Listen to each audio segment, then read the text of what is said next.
Hi, so today we're going to talk about creating raving fans.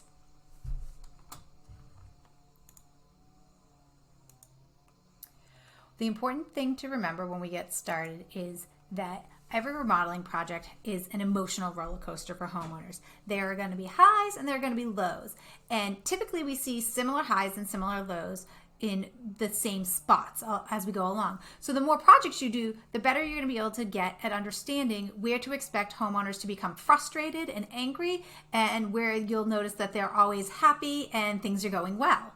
So if we kind of take a look at this emotional roller coaster, this is typically where people start to have their highs and lows. Design is very exciting. They're kind of seeing their concept that they've been thinking about for a long time come to life.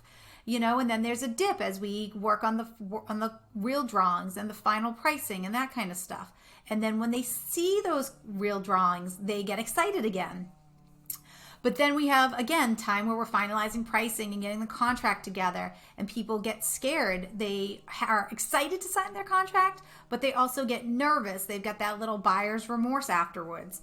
So you start to see right after the contract gets signed that people tend to sometimes be a little bit low. They have a lot of questions because now it's a whole new phase and there's a lot of new things for them to think about.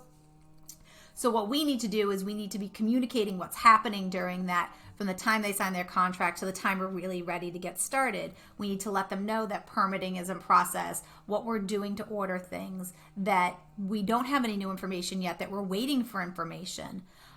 Then as you go along through this emotional roller coaster, you see kind of where they plateau. Then rough and things start. And it's exciting because plumbing is big and you can see lots of plumbing going in. But then as we get to wiring's little, it doesn't look as exciting. Insulation isn't as exciting. And then there's a bump when the drywall gets hung because you go and you start to see it looks like a room. So you have these ups and downs as we go. And if we can start to understand that and understand the homeowner's disc profile, we can better understand how, as project managers or people in the office or salespeople, we can communicate with them right when they need us to before they get too upset. And that will help create raving fans. So things we're going to talk about today are based on the book Raving Fans by Ken Blanchard. If you haven't gotten a copy of it yet, let the admin or somebody in the office know. We should have some in the library. If not, we can order you one. But this is a really quick read that really talks about how you can work with people to serve them, to make them really happy and want to come back and to share their experience with other people. No matter what your role in our team is, everyone is responsible for helping create raving fans because we all interact with them, with homeowners in some way. So what is a raving fan? Ken Blanchard coined the term as a way to describe customers who are so overwhelmed and floored by the customer service experience they're having that they can't stop telling everybody about it. Think about a brand or a store or another company that you've worked with that you were just amazed by how they went above and beyond or how they treated you. Craig and I were in Vineyard Vines recently and we were trying to use some gift cards that I had gotten, and one scanned through fine and the other one didn't. Now, it wasn't very busy, but she could have very easily have said, "Oh, you need to call customer service and deal with it." Instead, she said, she asked us if we knew the email that the person ordered it from, and we told her. So she called customer service and she got it dealt with. While we were waiting for a while and standing there, they offered us a bottle of water. They let us know what was happening. As she said, I'm on hold as we went along. So even though she had no information to tell us, by telling us what she did know or what she didn't know, she was creating raving fans. I was really happy with that experience when a second person could have just said, "Oh, you need to call customer service and find out what the answer is."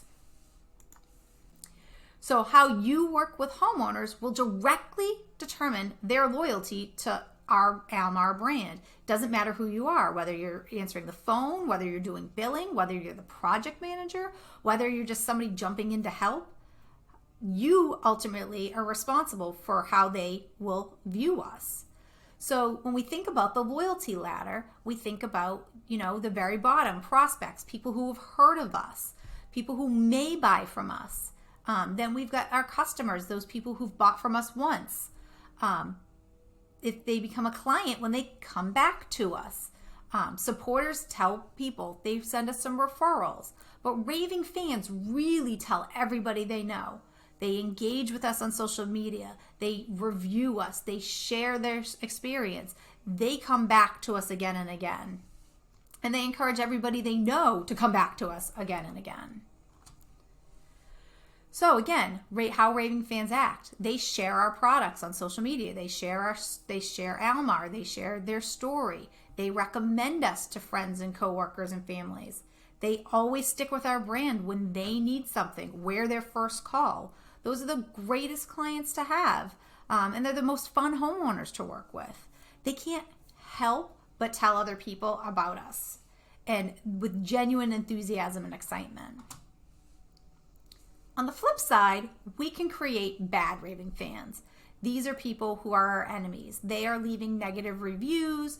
They are not paying their bill. They're demanding chargebacks. They make our life difficult. They're telling everybody that they encounter about how poorly we communicated and what a bad job we did.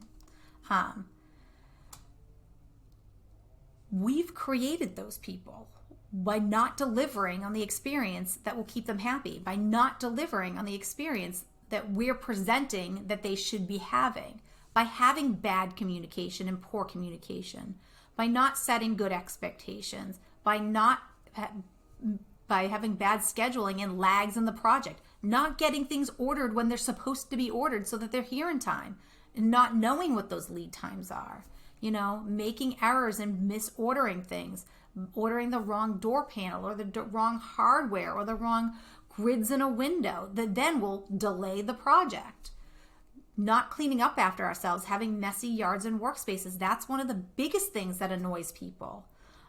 Smoking in or near homes. We should never be doing that. People don't want that. It's gross. It's rude. Not showing up when you say you're going to show up. If you're a project manager or a carpenter or a salesperson or anybody, you say, I'm going to come by on Tuesday afternoon. Don't not come by on Tuesday afternoon. Not doing what you say you're going to do. If we get into a spot where we kind of have had some of these things happen and we've got people who are becoming bad raving fans, we can still turn them around. We can still overcompensate and do the things we need to do to create raving fans by communicating, being on the schedule, being on top of the schedule, making sure that they're informed of what's happening and why it's happening.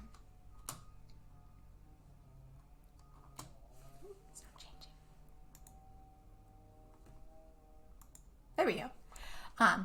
Why are creating raving fans better than repeat clients? Repeat clients are very important, but if raving fans will promote our brand to lots of other people. So one client might come back every 7 years and do a remodel, but one raving fan might tell 10 other people that they should hire us, and they could bring dozens of new projects. So it's not important just to have repeat clients who like us.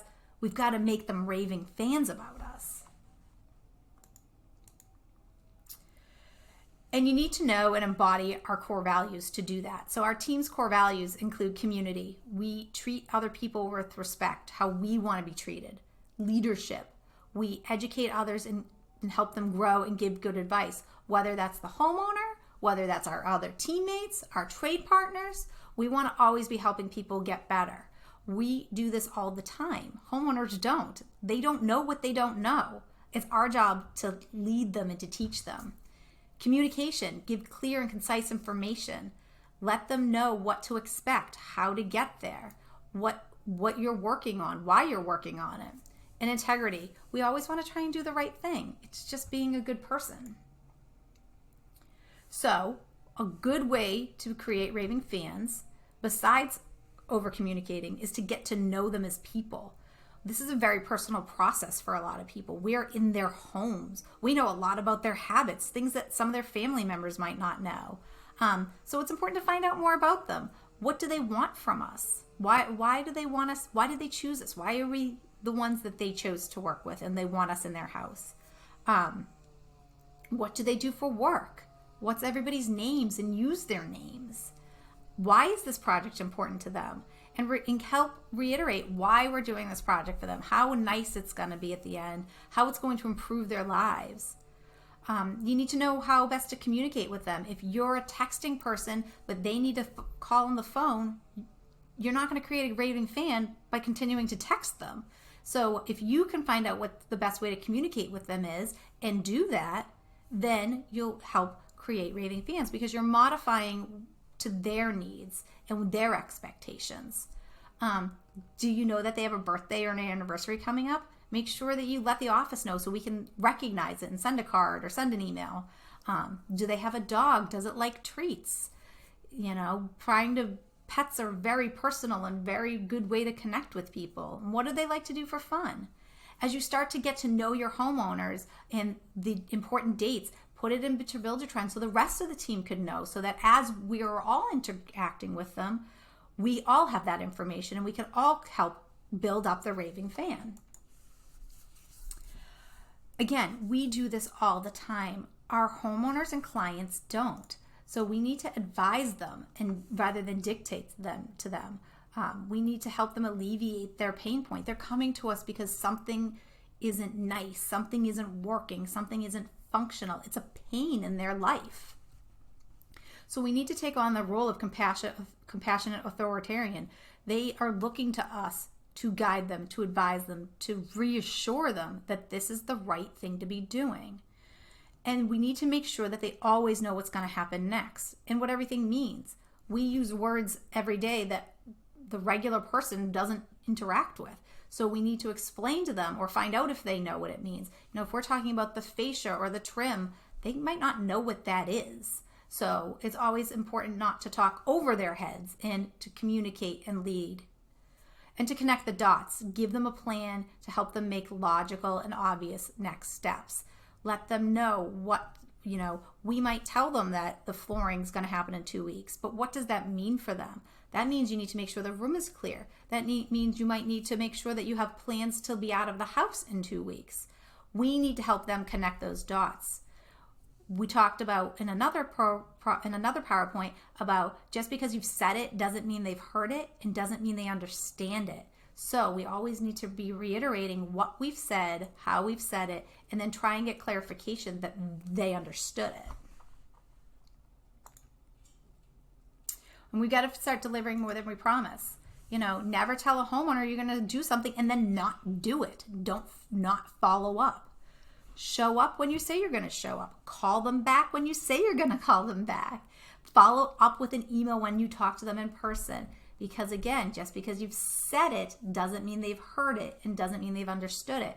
But if you could follow up with an email or a viewable daily log that's been notified that said, "Hi, Mrs. So-and-so, just wanted to follow up to what we talked about. Don't forget the dumpster's coming this day. It's going to be placed here. Flooring should be happening in about 2 weeks. You're going to need to do X, Y, Z." Surprise and delight them with added value, and they'll reciprocate in kind by sharing the stories of our terrific service with their friends and contacts, who will then become our next homeowners to work with. Find out how we can serve the client so that they tell their friends and make them feel appreciated. No one wants to feel like they've been forgotten about or pushed aside, or we have more important or bigger projects. Everybody needs to feel important. Continually ask for their feedback. Find out, how is it going? How can you serve them better? Is there anything we could be doing better so that we can work together as a team to make that improvement or change that process? It's up to you to continue to ask those things, no matter what your position is in the company. If you're dealing with them on the phone, you always, ask them, is there any way we could serve you better? How are we doing? Is there anything we should know?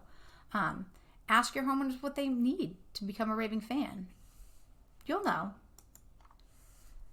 It's inevitable, though, that at times someone is going to be frustrated or angry. It's part of the remodeling process. Remember, we talked about at the beginning. There's going to be highs and there's going to be lows. So how to handle somebody who is angry? You need to keep calm. And remember that it's not personal. Sometimes it's just that it's rolling downhill and they're over emotional.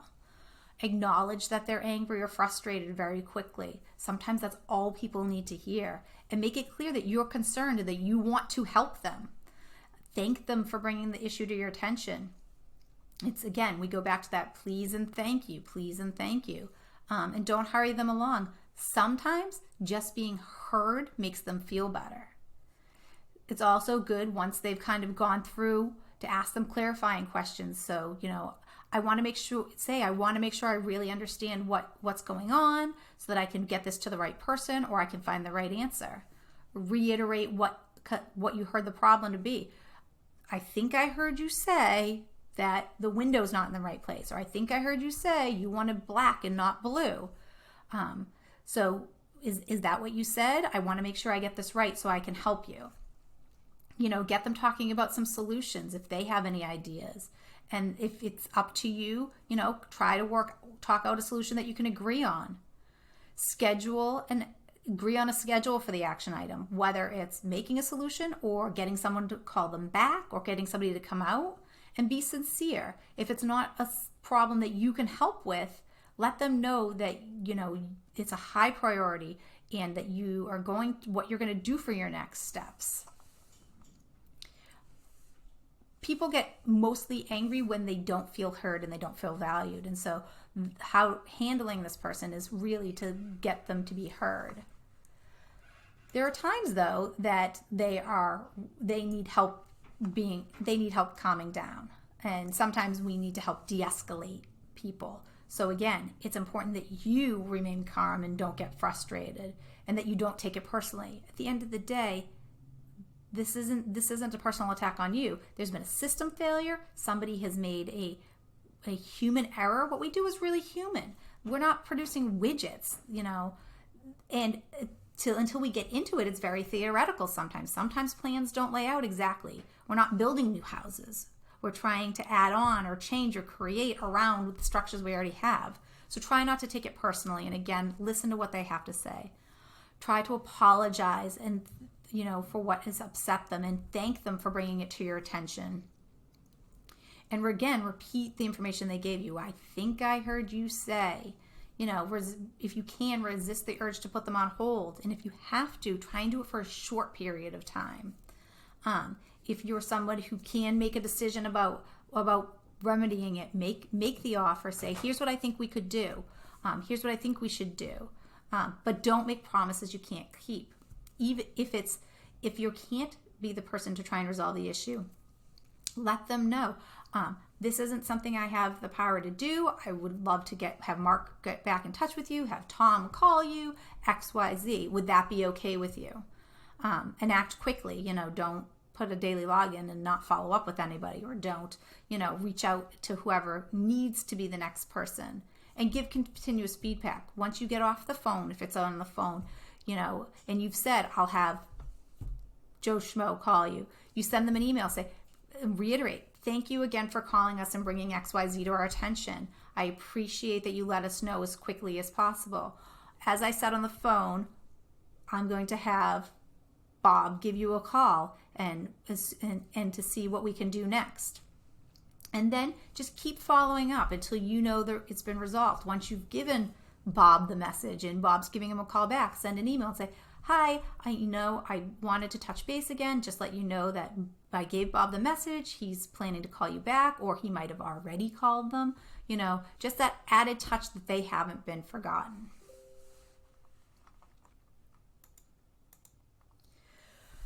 Creating raving fans starts with you. Doesn't matter who you are, what your position is. Every interaction we have with someone about a project is either creating positive raving fans or bad raving fans. So make sure that you're doing what you need to do to make it a positive experience for them.